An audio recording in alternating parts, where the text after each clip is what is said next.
welcome to the next video of Formula Fangirl. That's me. So today I thought I would talk to you about what's been going on in my life recently in the world of motorsport. So I was on Twitter very recently and I saw a post by somebody who was trying to get people interested in writing about all areas of motorsport. So I thought, you know what, this doesn't hurt, I'm going to message them back and see what this is all about. And I'm super glad that I did, because now I write articles for the website Overtake Motorsport to do with Formula E, and I couldn't be more excited. It is amazing. So up to date I have written 4 articles and it has been a very exciting journey. I started by writing about the race in Marrakesh. That was my first article, just to do a little test run to see what it was about. And then this weekend at the Santiago E-Prix I covered 3 practices, qualifying in Superpole and the E-Prix. And very luckily the people that I work for were very thrilled with what I had written, which was very good news for me. So I couldn't ask for anything better. So what I thought I would do is talk to you about the process of what has happened. So let's move on to how this all came about. So, as I mentioned, I was scrolling through Twitter and I found a post from somebody called Charlie Andrews. And Charlie, if you're watching, hi there. She's become a very big, important part of my Overtake Motorsport life, and I have to big a huge thank you to everything that she has helped me with. She has literally been my motorsport angel. She's amazing. But first of all, I was on Twitter and I saw her post something about if you'd like to write things to do with Formula 1, please get in touch with me and we'll let you know what the job entails. And I was very intrigued, first of all, because obviously Formula 1 was mentioned, and I messaged Charlie on the 14th of January and she came back to me later on in the day just to say that it was great that she'd captured my attention, and we went on to talk what the job was outlaying. And it was just to sort of say that I would have sort of sole responsibility of covering certain races. I can cover as much or as little as I want. We were asked for races and qualifying to have a written report, as well as sort of news stories that happen at the time. And saying that Overtake Motorsport can offer endless possibilities, whatever you want to try, live tweeting, podcasting, we can absolutely facilitate all of those. And of course, I'd already mentioned that I do my own YouTube channel, so that was something that was very interesting for them. The places that they had current for was F1, Formula E and IndyCar as open slots. And of course, I did say that obviously Formula 1 was my main interest, and this is what I kind of based my YouTube channel on, with my Instagram and everything, but I was happy to do whatever they were able to accommodate. And they were also chatting to a few other people, and then she let me know that the Formula 1 place had been taken. But I wasn't bogged down by that, even though, yes, of course, I was a little bit like, oh, Formula 1 would have been great because that's the area that I sort of know most about. In a way, it was a little bit of a saving grace, because that means that I was now able to get more into the world of another place of motorsport that I am now writing about. So I got back to her later on in the day because I was at work, and then we got onto the subject of Formula E. Now obviously I'd already started covering Formula E on my channel, and that was a really big help actually, because I thought, if I can't do Formula 1, what other area of motorsport should I focus on? And then Formula E popped into my head, and they were more than happy for me to start covering Formula E, which is great. They also asked if I'd done any written work, and that is something that I hadn't actually done for a long time. Little bit of a secret about me, I love to write. English language was one of my favourite subjects in school, and I absolutely just love writing essays. And I know that people might think I'm mad, but that's something that I absolutely love to do. If you give me a subject that I know a lot about, I can write pages and pages and pages of stuff. So for somebody to actually say to me, we're going to let you write what you want about this area of motorsport, I was like, are you serious? Yes, this sounds absolutely right up my street. So, moving on, I then sort of was told that I wouldn't need to supply any written work. They'll watch my YouTube videos, see what it's like. But then I got the message saying that the boss would like to see some written work. So I was like, right, here we go. My time to shine, hopefully, and they gave me a little task. I was to write 500 words about an area of motorsport, somebody that inspires me, a motorsport moment that meant a lot to me. So who do you think I wrote about? Give you a little chance to have a guess here. Yep, you guessed it. I wrote about my main man, Max Verstappen, and his first win in Spain in 2016, talking about how someone of his age could do something like that, and the reason it meant so much to me, because obviously he believed that even at a young age, a win might have not been on the cards, but he believed, he worked hard, and he was able to take that win. And I also talked about, like, obviously how that means a lot to me, with unleashing that power that we all have, keep pushing, unleash the lion. And luckily for me, they absolutely loved the article, and I was actually so emotional that I was given the chance to be able to do this, how they liked what I'd written. It was fantastic for me. So yes, I was then given the title of the Formula E correspondent for Overtake Motorsport, and I was just thrilled. Literally, you do not understand how much this means to me. I'm not getting paid. This isn't a paid thing. It doesn't matter to me that I'm not receiving sort of any funds for this. This is just to show people what I can do, and that means so much more than me, the monetary gain. Seriously, just to be able to put myself out there in the world of motorsport, saying this is what I can do. So, fast forwarding to the first article that I wrote about. So I hadn't officially sort of got up to scratch by the Marrakesh E-Prix. We'd still been going back and forth, talking about what to do, how to write articles, what to put in the article. So when the Marrakesh E-Prix had finished, that was when I was given sort of all my login details and how to write the article. And Charlie said, why don't I give it a go and write a sort of in case you missed it kind of style of article to do with the Marrakesh E-Prix. So, my first article was named D'Ambrosio Dominates Due to Double Disaster, and that is talking about the BMW I Andretti motorsport team of Formula E having a crash on the last lap of the race when they touched each other, meaning that Jerome D'Ambrosio from Mahindra Racing could gain that win. And it was actually really good to write about this, because I just felt that there was so much positivity from this race, even though we did have a sort of like disaster where a teammate took his teammate out. To see somebody that wasn't really deemed a winner in that race, for him to come up and sort of win the race was fantastic. And I was absolutely thrilled to write about Jerome D'Ambrosio's win and all the stuff to go in. So I will give you a little sample of what I wrote for my first ever article for Overtake Motorsport. So my header was, Jerome D'Ambrosio cruises to victory on the final lap of the Marrakesh E-Prix after the two BMW I Andretti motorsport drivers collided. D'Ambrosio now leads the championship from Antonio Felix da Costa by just 11 points. So that was already my little header, just to show people what was going to be happening in the article.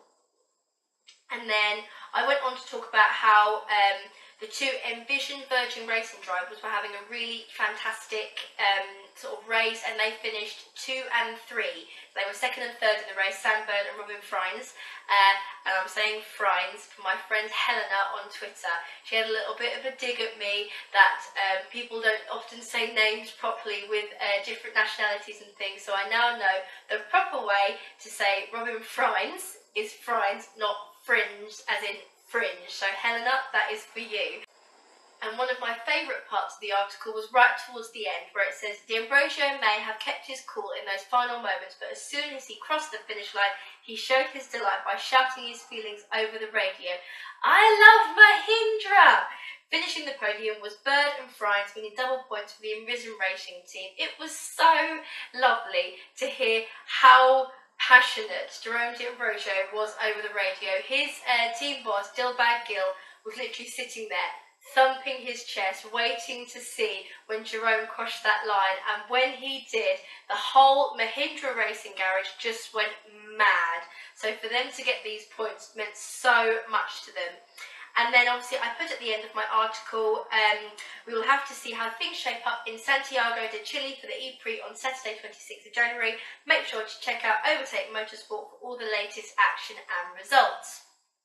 And I posted this article on, let me just have a little look, the 22nd of January. So this gave me a good sort of like 4 days to prepare myself for writing the articles. Now, I wrote about free practice, qualifying and Superpole, and the E-Prix.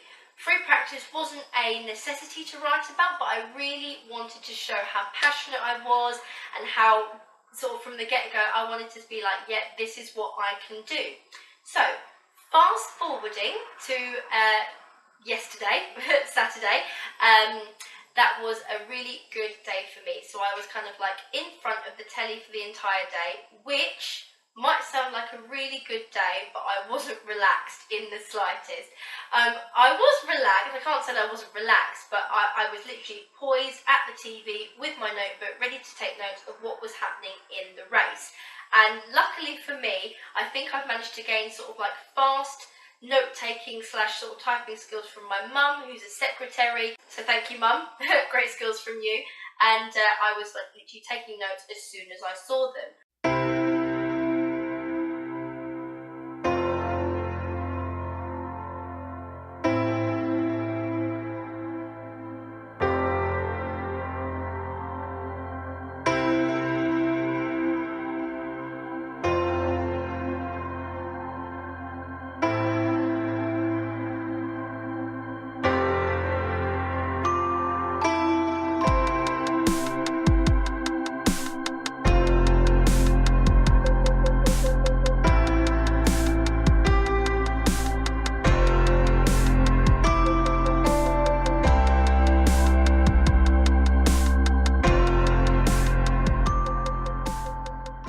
So I was there up early watching all the Santiago E-Prix bits and pieces, and the first thing we watched obviously was the free practice 1 and 2. So free practice for Formula E is, free practice 1 is 45 minutes and free practice 2 is half an hour. And this just gives the cars a chance to sort of run certain laps, do out laps, their fast laps, practicing attack mode and everything, run on full power. So that was that. And my free practice title was Free Practice Does Not Always Make Perfect. So I tried to play on the words of practice makes perfect, but things didn't go to plan for a lot of the cars during free practice. So I will give you a little rundown of what happened in free practice. So Formula E has already taken us on a bumpy ride during free practice 1 and 2 in Santiago de Chile for round 3, with teams making mistakes, who got it wrong and who was top notch. We find ourselves in Santiago de Chile for round 3 of Formula E in season 5, and things are just starting to get interesting. The Santiago street circuit, sitting next to, I'm not going to say this right, Fantasylandia theme park, host to many adrenaline-filled rides. This seemed the perfect setting for Formula E to slot itself in. The circuit has 14 turns with a tight chicane, long hairpins and multiple twists along the way, which seemed to catch many drivers out in free practice 1. So if you want to find out more from what happened during free practice 1 and 2 in Santiago, you'll have to check out my article. Moving on to qualifying, my title was Surprising Superpole Shakes Up Santiago, because it was very surprising to see what happened throughout the running order of certain drivers that were going to be fighting it out during Superpole. So my little introduction to this one was, qualifying and Superpole gave us a shock to the system when the newcomers stormed into the top spots and the championship leaders were bottom of the heap. Ooh, exciting little snippet there. But I'll give you a little sneaky peek of what happened during qualifying. So, after both free practice sessions, we move on to qualifying to see which 6 drivers will fiercely battle it out in the Superpole shootout. Qualifying is split into 4 groups of either 5 or 6 drivers to see where each of them can finish. Group 1 normally hosts people who are at the top of the championships, with Group 4 giving us drivers who are out of the points or completely new to the sport. This can sometimes give us an idea of who we're going to see in the Superpole, but every so often a surprise comes along and things get shaken upside down. So if you would like to find out more what I mean, please go check out my qualifying article from Overtake Motorsport. So I'd already done 2 articles and things were very, very exciting. Honestly, please go check out what I wrote because the E-Prix was so exciting and the race itself hadn't even happened yet. So let's move on to what I wrote about during the race.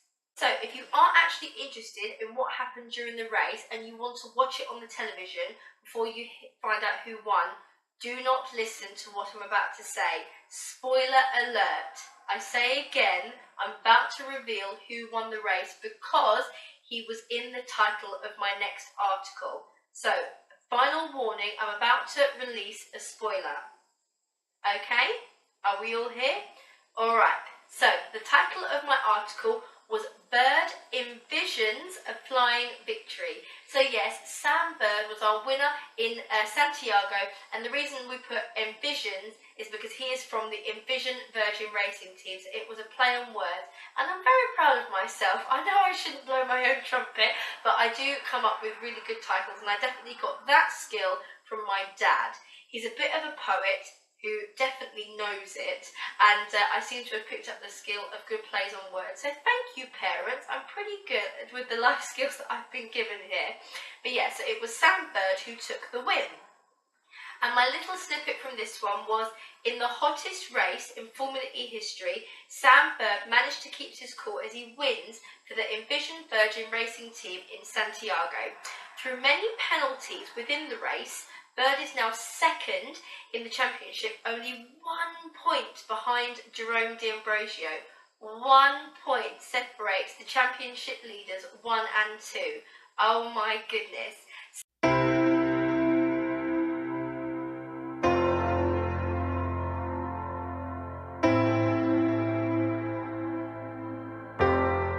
So I'll give you my first little paragraph that I wrote, but again, if you want to find out more, head on over to Overtake Motorsport to find out the rest. So, with lots of changes being made throughout qualifying and Superpole in Formula E today, we were no doubt going to see fireworks within the E-Prix as drivers trying to redeem from their earlier mistakes. Another little spoiler there. Sure enough, we were not disappointed as Santiago proved to be one of the most exciting yet confusing races of the season. The first change being noticeable as Sebastian Buemi had taken pole position from Lucas Di Grassi due to his qualifying exclusion. So tons of spoilers in there, so please, if you want to find out anything that I'm talking about, head on over to Overtake Motorsport and you will be able to find out what I wrote. But I was so happy to write 3 articles, one after the other, detailing what happened in Santiago. And as I said, I was just making sure with people that I work with, is everything okay? Have I done anything right? So I have to have a big thank you to Ian, who helped me out on the day, proofreading my articles for me, and then again to Alex, my big boss, who made sure that I was happy with everything, and then after he read the articles he said I did a very good job. So the Overtake Motorsport team are hugely important. They are fantastic and they help me out so much. So thank you to everyone at Overtake Motorsport. I am so thrilled to be part of the team and I cannot wait to write my next articles. So yes, to answer your next question, I'm sure, the next race is on February the 16th, and that is in Mexico. So I will definitely be writing about that. So if you want to find out more, then go on to Overtake Motorsport, and obviously you won't be missing out on any of the action. But yeah, the next race in the calendar is Mexico on February the 16th. And I will also now read you the calendar for Formula E again, so you know exactly when and where to keep up to date with me. So after Mexico, we see us in Hong Kong on March the 10th, in China on March the 23rd, in Rome on April the 13th, in France on April the 27th, in Monaco on May the 11th, in Berlin on May 25th, in Switzerland on June the 22nd, and then for July 13th and 14th, we have a double header in New York City in America. So that is going to be a very exciting race calendar, and I cannot wait to write all the articles about all the free practices, qualifying and E-Prix in Formula E. So thank you very much for listening to my journey, and I really do implore you to have a little check out of Overtake Motorsport, whether you're new to motorsport or you're only into one form of motorsport and you want to find out what's going on. We write about so much. We've got Formula 1, Formula 2, Formula E, so many things going on. I promise you, you will not be disappointed. So, if you've got any questions for me, please leave them in the comments below, and don't forget to subscribe. I'm Georgina, your Formula Fangirl, and I'll see you next time. Bye!